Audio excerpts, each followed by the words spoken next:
The single pane of glass separating the helipad lounge from the rooftop was rated to withstand a rocket attack, but it was no match for the suffocating Dubai humidity. Condensation beaded on the window, obscuring the view of the black Augusta-Westland helicopter waiting on the launch pad. Inside, the only thing thicker than the humidity was the panic.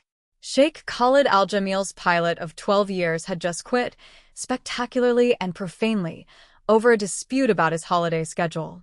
He had done it via a speakerphone call patched into the lounge, for maximum effect. Now, Khalid was grounded. This was not a matter of inconvenience. This was a matter of $9 billion. The final signing for the Al Hamra Green Energy Initiative was in 3 hours, in a remote summit in Ras Al Khaimah. The consortium of German and Japanese investors were notoriously precise. Being late was not an option. Walking away from the deal was not an option. And every other pilot in his employ was either in another country or unqualified to fly the AW-139 on such short notice. His chief advisor, Basim, was sweating through his suit. "We can drive, sir. It will take 4 hours with an escort, but the signing is in 3, Basim," Khalid said, his voice dangerously calm. It was a stillness that made his staff more nervous than any shouting ever could. "The investors will be gone in 3 hours and 1 minute. They will take their capital with them." Amid the frantic phone calls and muttered contingency plans, no one noticed the janitor. Lena Evans was 21, and for the last hour, she had been methodically mopping the polished marble floor of the lounge, her presence as unremarkable as the hushed whir of the air conditioning.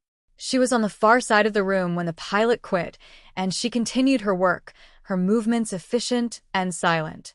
She wore the dark blue uniform and white apron of the building's third-party facilities management company. She was, by design, invisible. As Basim continued to spin out impossible solutions, Lena finished her mopping and moved to the windows. She took a long-handled squeegee from her cart and, with a few practice sweeps, cleared the condensation from the massive pane of glass. Suddenly, the waiting helicopter was perfectly visible, sleek and powerful against the hazy skyline. It was a small act of simple confidence. No one had asked her to do it. No one else had even thought of it. But Khalid, whose gaze missed nothing, saw it. He saw the way she moved, the economy of her actions. He saw the problem, and he saw her solve it without a word. The sight of the useless aircraft, now in sharp focus, broke his control. "Find me a pilot, Basim," he snapped, his voice cutting through the room. "Anyone. I don't care if it's—" His eyes landed on Lena, who was wiping down the squeegee. "Her." Basim glanced at Lena and gave a short, dismissive laugh. On the conference table, the speakerphone, still live with the investors, crackled. A voice, thick with a German accent and dripping with corporate rivalry, spoke. "Having trouble, Khalid? Perhaps the cleaning staff can fly you to us." The mockery hit its mark.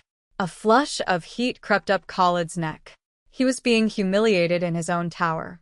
Cornered, furious, and acting on an impulse he would not understand for weeks, he turned his full attention to the janitor. Lena had stopped working and was watching him, her expression a careful blank. He walked toward her, the room falling into a dead silence. "You," he said, his voice low and intense. "Fly this helicopter to the Al Hamra summit." He paused, letting the absurdity of the command hang in the air. Then he delivered the final, reckless blow. "Do that, and I will marry you." His advisors froze. Basim's mouth hung open. Lena Evans simply held his gaze, her hands still on the handle of her cleaning cart. Neither of them understood that in a room built on calculated risks, the most reckless gamble had just been placed on a mop and a promise. To everyone's astonishment, Lena did not laugh or shrink away. She looked from Khalid's face to the helicopter outside, then back again. Her voice, when she spoke, was quiet but carried across the silent room. "Show me the pre-flight checklist." The statement was so unexpected, so professional, that it short-circuited the entire drama. Khalid, trapped by his own public declaration, could only nod. He gestured to his head of security, a stern, imposing man named Ferris. "Accompany her." Security protocol, it was a lie. Ferris was there to watch, to assess. Khalid needed to understand what was happening. He then turned to Basim. "Extend her contract," he commanded, his mind already working. "Indefinitely. Special projects clause. Assign her to my personal floor." He needed her close, where he could observe this anomaly. This wasn't about the absurd promise. It was about the woman who had called his bluff without even blinking. What Khalid al-Jamil did not factor into his day was the quiet competence of the woman wiping smudges off the glass. He expected hesitation, fear, or, at the very least, confusion. Instead, he got a pilot. Lena walked onto the helipad with Ferris trailing her. She moved with a purpose that was utterly at odds with her uniform. She didn't look at the sprawling city below or the luxurious machine before her. She approached the AW-139 and began the walk-around inspection. Her hands ran over the fuselage, her eyes scanned the rotor mast, her fingers checked the fuel caps. It was a fluid, practiced routine. Ferris, who had seen dozens of pilots perform the same checks, recognized the unthinking expertise. When she climbed into the cockpit, Khalid and Basim watched from the lounge. She strapped herself in, her fingers dancing over the instrument panel, flipping switches and checking gauges with an unnerving familiarity. She put on the headset, her voice a calm, professional murmur as she communicated with the tower. The rotors began to spin, slowly at first, then building to a powerful, deafening whir. The helicopter lifted off the pad with a smoothness that bespoke hundreds of hours of experience. It was not the tentative ascent of a novice. It was the confident departure of a master. Khalid sat in the plush leather seat in the cabin, his advisors silent around him. He said nothing for the entire flight. He just watched the back of her head, the focused set of her shoulders. He had made a public spectacle, a rash pronouncement born of anger and embarrassment. He had expected to have to walk it back, to pay her off for her silence. He had not expected to be sitting in his own helicopter, flying smoothly toward a $9 billion deal, piloted by the janitor. They arrived with 20 minutes to spare. Lena set the machine down on the remote helipad, as gently as a feather. The investors, waiting by the entrance, looked on in disbelief as she, still in her cleaning uniform, went through the shutdown sequence. What his advisors saw as a reckless gamble, Khalid was beginning to see as an interesting data point. The deal was saved. But a new, more complicated problem had just begun. He insisted on a formal post-flight debriefing, a pretense to keep her there. A new, hastily hired contract pilot, eager to impress, was flown in to meet them. During the debrief, the new pilot, a pompous man named Harris, tried to assert his authority. He pointed to a diagram of the main rotor. There was a slight vibration on ascent. "I'd check the dampener assembly for excessive play." Lena, who was filling out the flight log, didn't even look up. "That's the torque feedback compensator," she said, her voice even. "It's supposed to have 3 millimeters of play according to the manufacturer's specifications. It's in the flight manual, section 4, page 112-inch. Harris turned red. Khalid's lips twitched. He dismissed the debriefing. Later, he had Basim approach Lena with a thick envelope. "A bonus," Basim explained, pushing it toward her. "For your discretion. And your excellent service." Lena looked at the envelope bulging with cash, then at Basim's anxious face. She didn't touch it. "My contract is with the facilities company," she said simply. "Pay them." She turned and walked away, leaving Basim holding the money as if it were a snake. What Lena didn't realize was that her refusal of the money was more valuable to him than any acceptance could have been. In his world, everyone had a price. Everyone took the envelope. This quiet, 21-year-old janitor had a skill that defied her station and a code of conduct that defied his experience. He was no longer just intrigued, he was fascinated. He made good on his word to move her to his floor. She was given a new title, Executive Floor Coordinator, a meaningless name for a role he invented on the spot. Her duties remained vague. She was to be available. Her old cleaning cart was gone, but she still wore a simple, functional uniform, a quiet protest against the silk and wool suits that surrounded her. She kept to herself, speaking only when spoken to, her presence a silent question mark in the sterile corporate environment. Khalid found himself engineering reasons to interact with her. He would ask her for a file he knew was on his desk. He would request a specific brand of water only she seemed to know how to find. He was testing her, watching her. She never complained. She never overstepped. She simply did the work, her composure unshakable. One evening, he was working late, the entire floor empty except for them. He walked out of his office and found her in the small, deserted employee lounge, looking at a worn photograph she held in her hands. He stopped in the doorway, his presence startling her. "I'm sorry, sir. I was just—" "It's all right," he said, his voice softer than usual. He nodded toward the picture. "Family?" She hesitated, then nodded. "My father," she turned the photo so he could see. It showed a man in a flight suit, smiling, standing in front of an army helicopter. He had the same clear, steady eyes as she did. "He was a pilot," she said, a hint of warmth entering her voice for the first time. "Army. Taught me everything, before I could even drive a car. He used to say the sky doesn't care who you are, only what you can do." "He taught you to fly the AW-139? Khalid asked, surprised. "It was a complex civilian aircraft. He taught me the principles. Rotors, torque, anti-torque, hydraulics. He said if you understand the physics, the machine is just a dialect. I studied the manuals for the rest." She paused, her thumb tracing the edge of the photograph. "He passed away 2 years ago. I came here to take care of the bills. He left a lot of medical debt." Here it was. The first piece of her puzzle. The wound. She wasn't just a janitor. She was a daughter paying a debt of honor, using her hands because she couldn't use her wings. He understood then that her quiet dignity wasn't a personality trait, it was a shield. The story of the janitor pilot had, of course, begun to circulate through the company's upper echelons. It reached his uncle, Sheikh Abdullah, a senior board member and the family's traditionalist patriarch. Abdullah summoned Khalid to a private lunch in a stuffy, wood-panel dining room.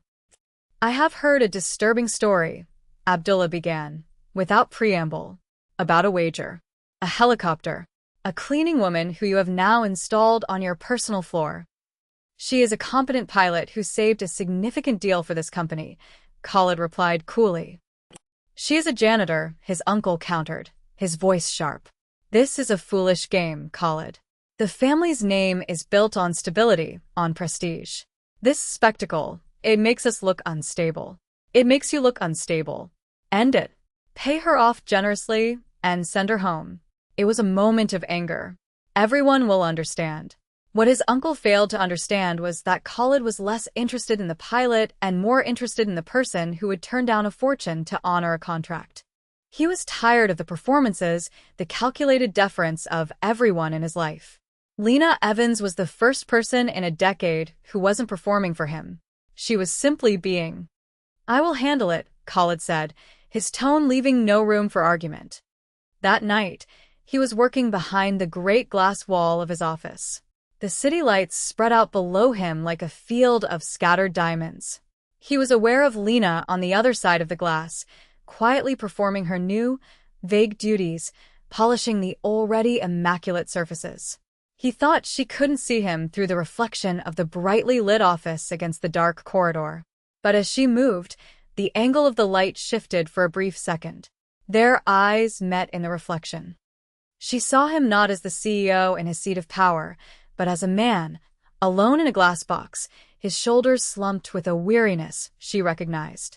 And he saw her, not as the janitor or the pilot, but as a still point in his chaotic world. He did not look away. She did not look away.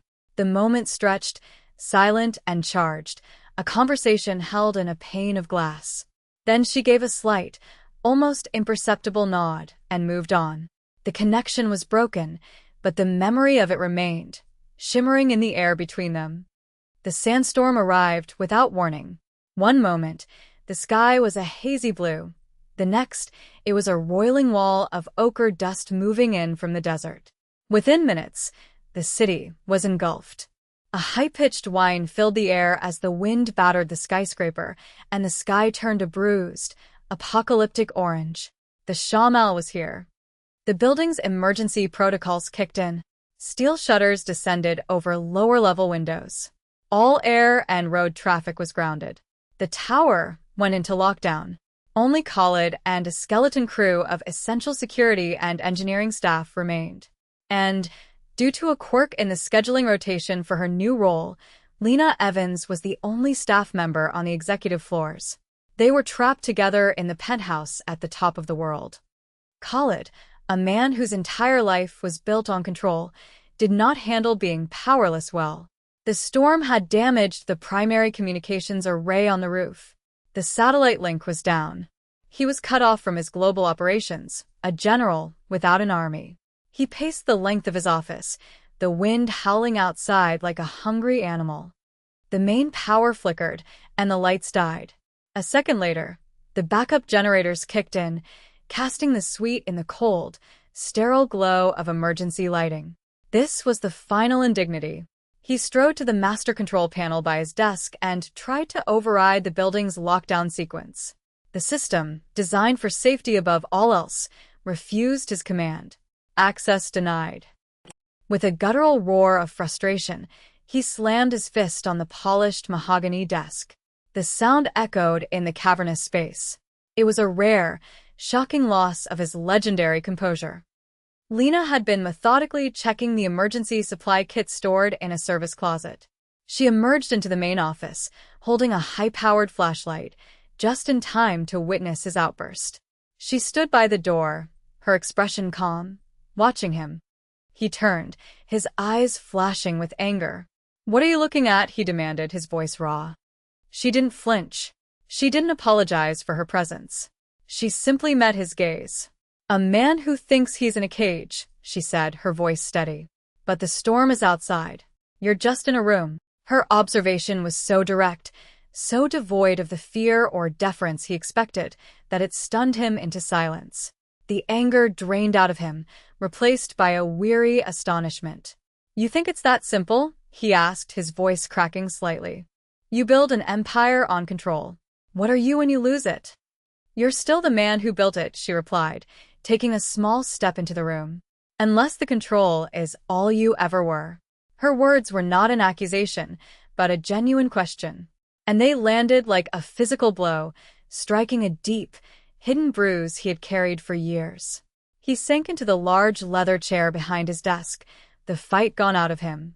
The howling of the wind was the only sound for a long moment. "My brother, Rashid," he said, his voice quiet and hollow, speaking to the shadows. "We built this company together. He was the visionary, I was the strategist. But he was reckless. He chased risk for the thrill of it." He looked at Lena, his eyes haunted. 5 years ago, a rival tried a hostile takeover. Rashid, he sided with them. He said my caution was strangling the company's potential. He tried to force me out. He stared at his hands, resting on the desk. I won. I had to. I saved the company, but I had to exile my own brother. The last thing he said to me was that I cared more about control than I did about him. That I would rather be king of a perfect machine than have a brother. He looked up at her, his face a mask of old pain. Maybe he was right. This was his wound, laid bare in the dim light. Not just loneliness, but a specific betrayal, a choice he made that secured his empire but cost him his family, leaving him with the gnawing fear that his brother's accusation was true. Lena listened, her expression unreadable but attentive. The story resonated with a painful familiarity. She walked over to the great window, the flashlight in her hand cutting a clean beam through the dark. The glass was vibrating faintly from the force of the wind. "My father," she began, her voice soft. "After he got sick, the doctors grounded him. They took his pilot's license. It was like taking the air from his lungs. It broke him." She turned back to face Khalid. He felt betrayed by his own body. So he spent his last year trying to control everything else. The house, the bills, my schedule. Every little thing had to be perfect, had to be under his command. He was so terrified of not being in control that he pushed me away. I think he forgot how to just be with me," She paused, her voice thick with emotion. I lost him long before he died. I lost him to his fear of losing control. Loss answered loss. His fear of what control had cost him was met by her memory of what the desperate need for it had taken from her. They were not a sheik and a janitor. They were just two people in a storm, sharing the quiet language of grief. The emergency lights cast long, dancing shadows on the walls. The professional and social chasms between them had been obliterated by the storm and by the truth. He looked at her, truly seeing the strength and wisdom behind her quiet composure. You see things, he said, his voice barely a whisper. The things people try to hide. He stood and walked toward her, stopping just a few feet away. The air between them felt charged, heavy with unspoken words. He lifted a hand, his intention clear, a gesture to bridge the final gap, to touch her face. His fingers hovered in the space between them for a heart-stopping second. But the habit of a lifetime, the instinct for control and distance was too strong. He pulled his hand back. The moment shattered. He straightened his shoulders, the mask of the sheik slipping back into place. The lockdown will be over by morning, he said, his voice once again formal, distant. You should get some rest. The next day, the storm had passed, leaving the city washed clean under a brilliant blue sky. Khalid's uncle was waiting for him, his face grim, ready to resume his lecture. But Khalid walked right past him. His senior staff were assembled, watching him nervously. He saw Lena standing near the back of the room, ready to receive her instructions for the day. He stopped in the center of the office and turned to face her, his voice clear and commanding, intended for everyone to hear. Ms. Evans, he said.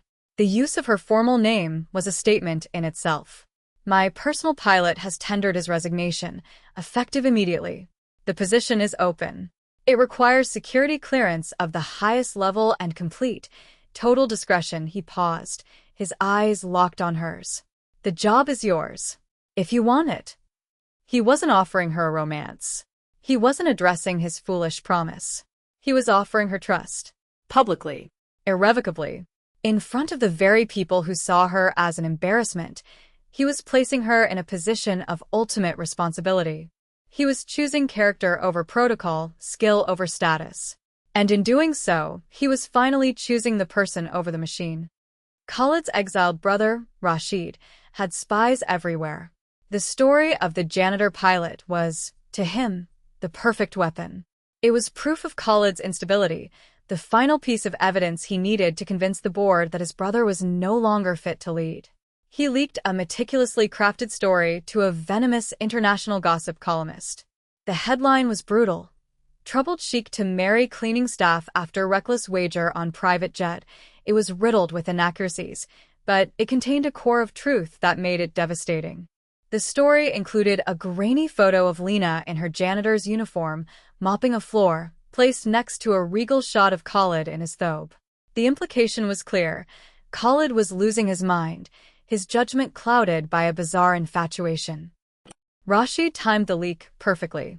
It broke online just 2 days before the final signing of the green energy deal, designed to create maximum chaos and spook the conservative members of the board and their foreign partners. His goal was simple: to trigger a vote of no confidence and use the ensuing turmoil to stage his return. The fallout was immediate.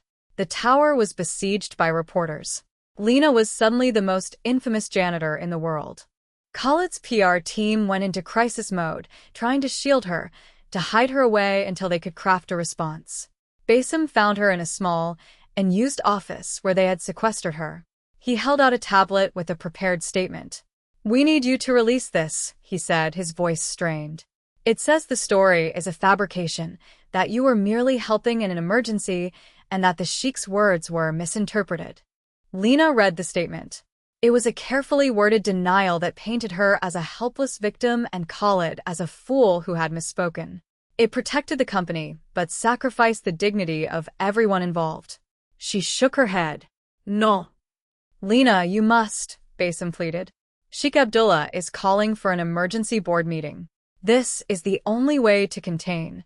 No, she repeated, her voice firm. This makes me look weak. And it makes him look reckless.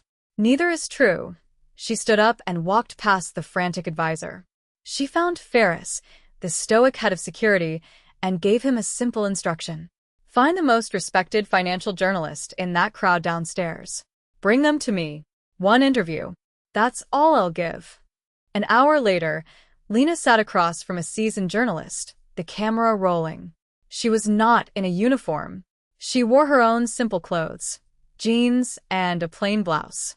She looked directly into the lens, her composure absolute. The journalist led with the obvious question. Is it true that Sheikh Khalid promised to marry you if you flew his helicopter? Lena didn't hesitate. Yes, she said. The blunt admission sent a ripple of shock through the crew. He was in an impossible situation under immense pressure, and he was being mocked by a business rival. He said something impulsive and ridiculous. A foolish promise. She leaned forward slightly. But what matters more is what he did next. When the crisis was over, he didn't try to buy my silence. He didn't hide me away. He offered me a job. He judged me on my skill, not my uniform. I am his pilot because I am the best person for the job. She looked back at the camera, her gaze unwavering. So, yes, a foolish promise was made. But a man of character was revealed. The question you should be asking is not about gossip, but about merit. Does your company's board want a leader who makes decisions based on appearances, or one who recognizes talent, no matter where he finds it? She had taken Rashid's weapon and turned it against him. She reframed the entire narrative from one of humiliation to one of integrity. Meanwhile, Khalid was in the boardroom, weathering the storm. His uncle was demanding he fire Lena immediately. She is the source of this embarrassment. You must cut her loose. Just then, Basim burst into the room and projected the live feed of Lena's interview onto the main screen. The entire board watched, mesmerized, as Lena dismantled the attack with cool, unassailable logic. When the interview ended, the room was silent. His uncle was the first to speak, sputtering. Well, she's surprisingly effective, but the marriage promise remains a liability. Khalid stood up. He felt a sense of clarity he hadn't experienced in years. He looked at the concerned faces of his board, at his uncle's frustrated scowl, and then at the formal portrait of his brother Rashid that still hung on the far wall. Rashid was right about one thing, Khalid said, his voice resonating with newfound conviction. I have been obsessed with control. I built walls to protect assets. I should have been building bridges to people of character. He looked around the room. That woman just showed more courage and integrity in a 5-minute interview than I've seen in this boardroom in 5 years. She did not defend a potential husband. She defended her employer, and she defended the principle of merit. This company is built on that principle. If any of you disagree, your resignations will be accepted by the end of the day. Without waiting for a response, he walked out of the boardroom, leaving them speechless. He got into his car and gave the driver a single command. Take me to the airfield. Now. At the private airfield, Lena was performing a post-interview check on the AW-139. She needed to focus on the familiar mechanics of the machine to ground herself after the surreal experience of the interview. Ferris, the head of security, who had been her silent shadow for weeks, approached her on the tarmac. That was a foolish thing to do, he said, his face as impassive as ever. Lena braced herself for a reprimand. It had to be done. He does not need protecting, Ferris continued, his gaze fixed on the horizon. Then he turned his eyes to her. But he is a better man when you are near. He has not smiled in 5 years. I saw him smile yesterday after the storm. He gave a short, sharp nod, a gesture of profound respect from a man of few words, and walked away. His words hung in the air as Khalid's car pulled up to the edge of the tarmac. The sun was setting, painting the sky in fiery strokes of orange and purple. Khalid got out and walked toward her. He stopped a few feet away, standing by the nose of the same black helicopter that had started everything. The setting was the same, but the two people in it were irrevocably different. He didn't mention the interview, the board, or his brother. He just looked at her, his eyes full of a quiet intensity. You never answered me, he said softly. That day. In the lounge. My offer. Lena looked from his earnest face to the powerful machine beside them, and then back again. A slow smile, the first one he had ever truly seen from her, spread across her lips. That was a ridiculous, impulsive, and frankly insane thing to say to a stranger with a mop, she said. And, he prompted, a hopeful smile touching his own lips. She met his gaze, her eyes clear and bright. My father told me to never make a decision in the air that you can't live with on the ground. She closed the small distance between them. I'm on the ground, Sheikh Al-Jamil. And my answer is yes. In the end, the man who commanded a global empire discovered the most valuable asset he owned was a promise made in anger, kept in earnest, and accepted by a woman who knew the difference between the view from the top and the long way down.